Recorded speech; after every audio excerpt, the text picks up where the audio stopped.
Hello and welcome to the 10th week of Season 22, Season of the Witch, starting on October 24th, 2023.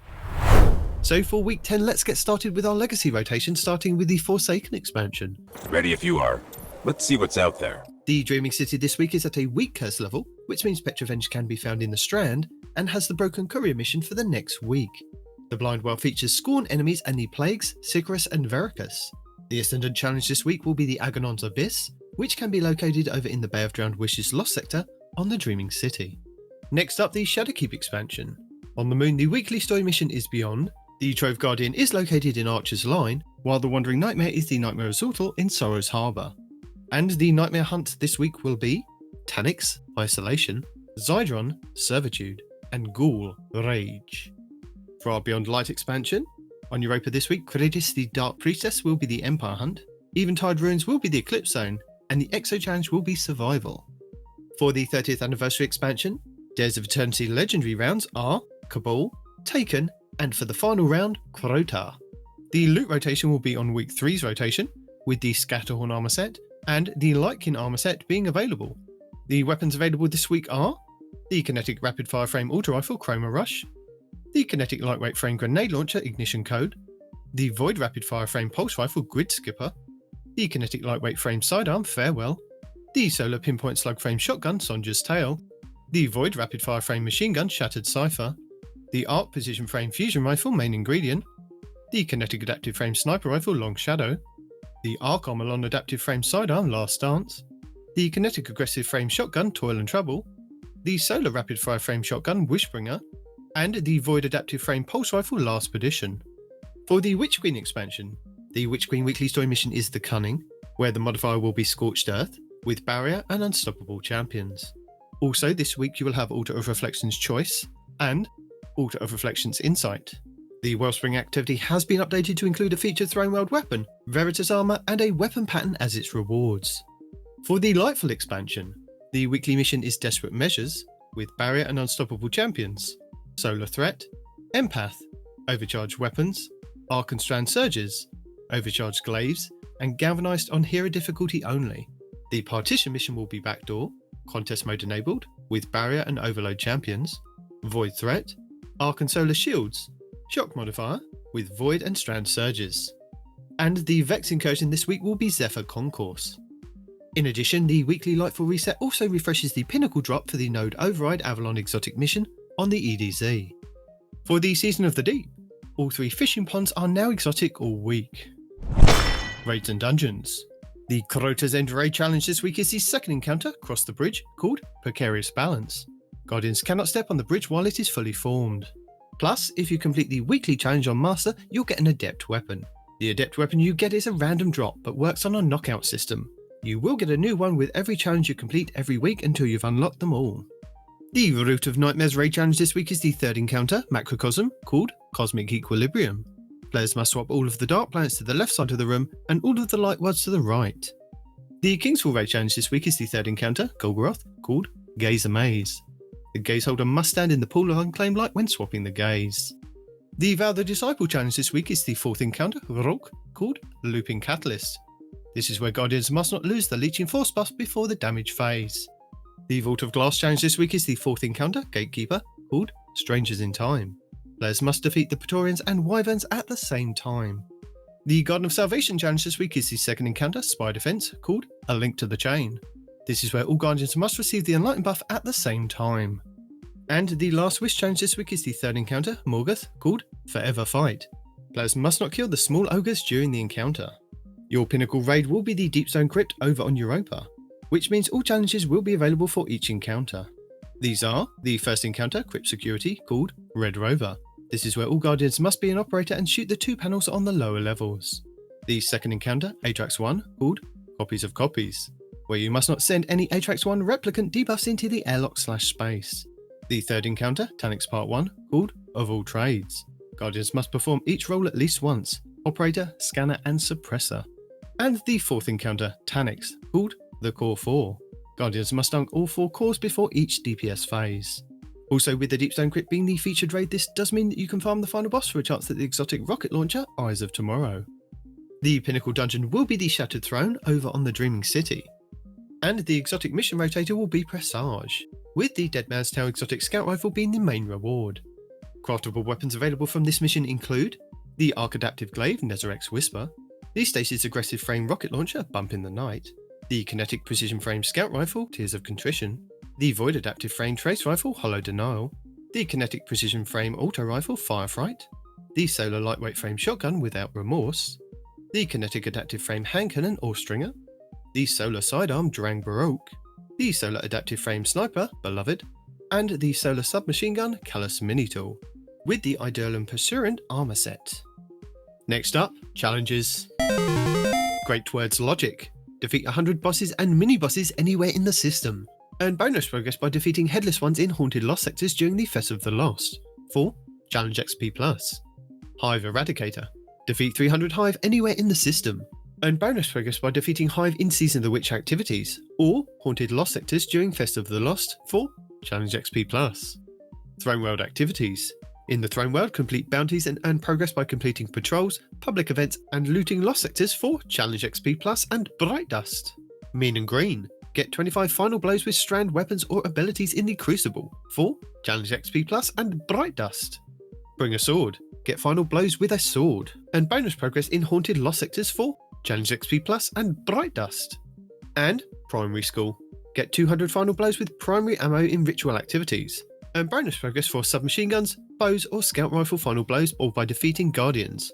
For Challenge XP++ and Bright Dust. Hello! As a reminder, your daily lost sector will show you a flag outside, which will give you details of threats, shields, champions, and exotic armor you will find inside. But if you're new to the game or using an alternate character and can't find the flag outside, you will have to run through the lost sector normally to have it show up on your map as a legend/master, which you can either do solo or with a fire team.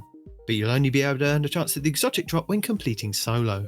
Tuesday, October 24th will be Bay of Drowned Wishes on the Dreaming City for exotic gauntlets, Arc Threat, Solar and Strand Surges, Void Shields, Stalker Shield Modifier, Overcharged Snipers with Unstoppable and Overload Champions. Wednesday, October 25th will be Vale's Labyrinth on the Cosmodrome for exotic chests, Arc Threat, Solar and Strand Surges, Arc and Solar Shields, Fire Pit Modifier, Overcharged Shotguns with Barrier and Unstoppable Champions. Thursday, October 26th will be Exodus Garden 2A on the Cosmodrome for exotic helmets, Void Threat, Solar and Strand Surges, Void Shields, Scorched Earth Modifier, Overcharged Linear Fusion Rifles with Barrier and Overload Champions. Friday, October 27th will be Sepultura on the Throne World for exotic boots, Solar Threat, Arc and Strand Surges, Solar and Arc Shields, Fire Pit Modifier, Overcharged Fusion Rifles with Barrier and Unstoppable Champions. Saturday, October 28th will be Extraction on the Throne World for exotic gauntlets, Arc Threat, Arc and Strand Surges, Arc and Void Shields, Raider Shield Modifier, Overcharged Glaives with Overload and Unstoppable Champions. Sunday, October 29th will be Metamorphosis on the Throne World for exotic chests, Arc Threat, Arc and Strand Surges, Arc and Solar Shields, Scorched Earth Modifier, Overcharged Machine Guns with Overload and Unstoppable Champions. And finally, back round to Monday, October 30th will be K1 Revelations on the Moon for exotic helmets, Void Threat, Arc and Strand Surges, Arc Shields, Fire Pit Modifier, Overcharged Machine Guns with Barrier and Unstoppable Champions. Lead the way. Our 10th featured Nightfall of the season will see us face off against Warwatcher, Eye of Ziva Wrath in the High Spark Grounds Europa, where you have a chance to get a Pinnacle engram if you complete the Nightfall with a score of 200k or more. This Nightfall is free to play. You'll be able to earn high-end gear for your characters, including the Nightfall featured weapon, exotic gear, enhancement cores, enhancement prisms, ascendant shards, and adept Nightfall ciphers. The higher the Nightfall difficulty, the more common the drop will be, with the featured weapon and exotic gear being uncommon at hero difficulty to being common with ascendant shards in Grand Masters. You will face Barrier and Unstoppable Champions with Solar, Arc, and Void Shields. Your Nightfall modifiers are Hero difficulty, maximum effective level 1765, matchmaking is available, enemies have extra shields, Champions Foe, you will face Barrier and Unstoppable Champions, you can either use intrinsic exotics, use a subclass debuff, or unlock anti-champion mods from the seasonal artifact. Solar Threat, 25% increase to incoming solar damage, Empath, enhanced radar, take increased damage from melee, Overcharged weapons, weapons overcharged from the seasonal artifact are active in this activity.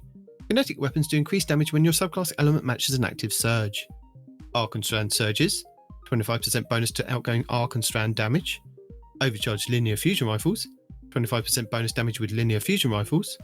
Galvanized, combatants have more health and are more difficult to stun.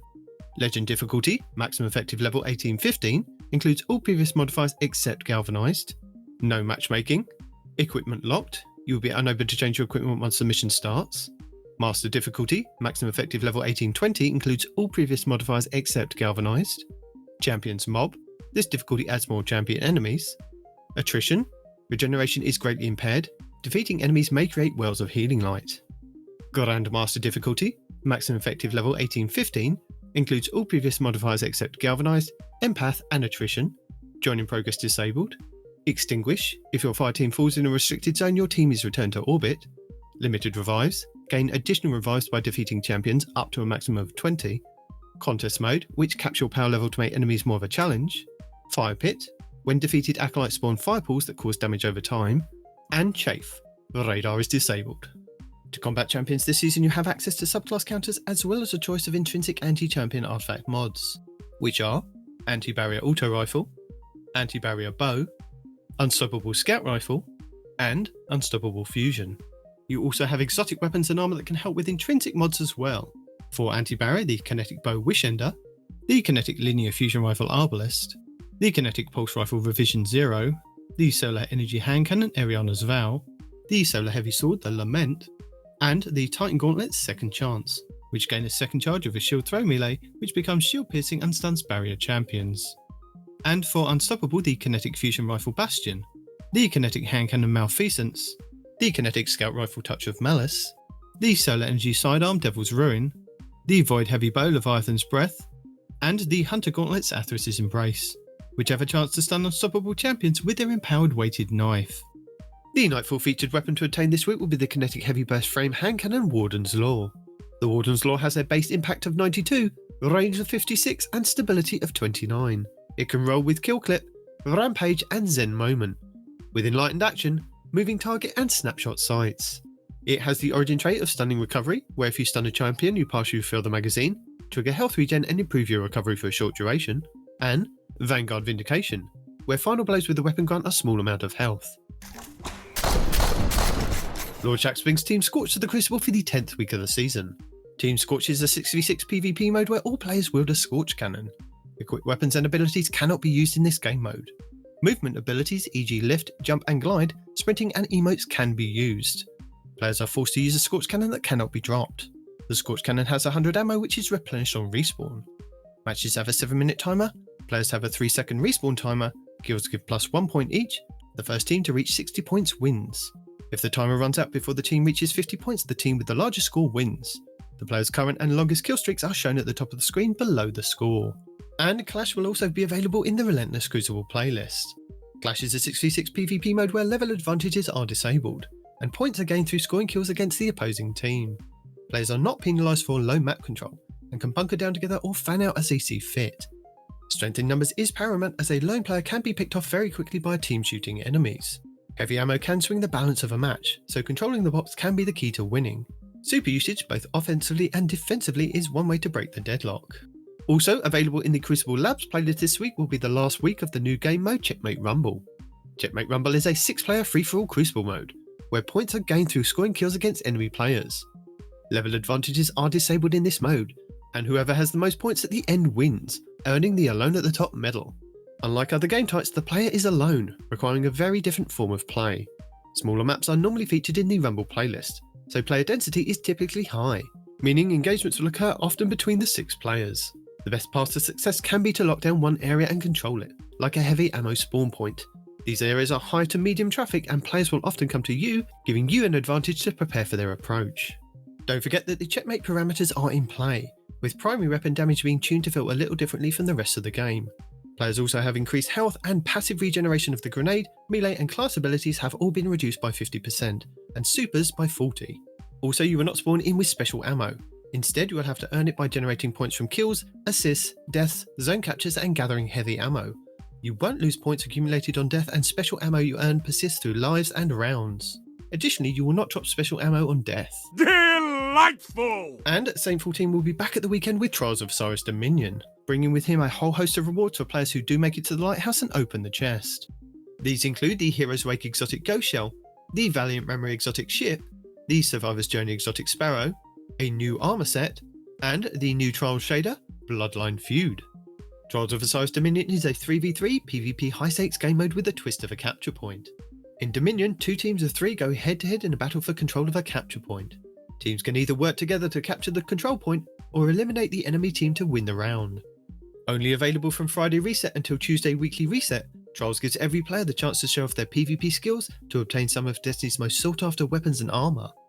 Players that compete in Trials of Osiris will have all of their games tracked to a passage card, a ticket purchased from Saint 14 in the lower hangar of the tower.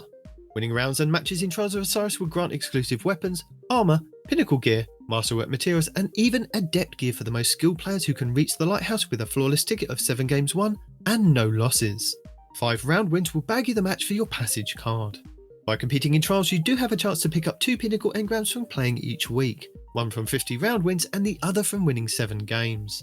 These do not have to be done all in one go, but you do have to complete them before the weekly reset. That is amazing. Plus, the Festival of the Lost 2023 enters its 2nd week with a whole host of haunted activities and rewards for you to do and collect. And Eververse will be packed to the rafters with cosmetics to enhance your spooky shenanigans. And that's it for week 10 of Season of the Witch. Aye Art Guardians. Guardian down.